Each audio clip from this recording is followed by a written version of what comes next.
Цоохор ирвэс бол Төв Азийн өндөр улсын бэлэг тэмдэг болсон сүрлэг амтан. Харин бид тэрхүү сүрлэг амтны их нутагт амьдардаг. Яагаад гэвэл дэлхий дээр байгаа 5000 орчим ирвэсийн 5-ны 1 нь Монголд бий.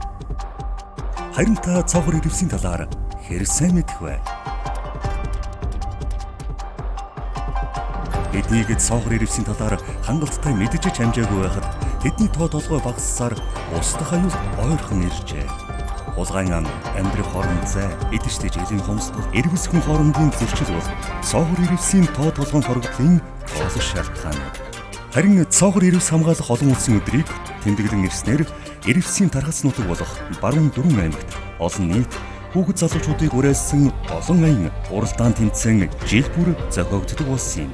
Үүний үр дүнд сурагч хүүхдүүд ирвэсийг бусдад таниулж хамгаалахад дор бүрнээ итгэх санаачлагтай оролцдог болсон бөгөөд үүний нэгэн бод жишээ бол сурагчид өөрсдийн санаачлагаар хавхны эсрэг аян өрнүүлж ирвэс төдийгүй олон мянган ан амьтдыг аварсан явдал билээ.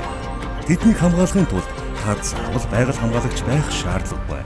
Гагцхүү та хурдж байгаа сүрлэг энэ амьтны талаарх хангалттай мэдээлэлтэй болж мэдээллийн олон хүнд түгээхтэл болно.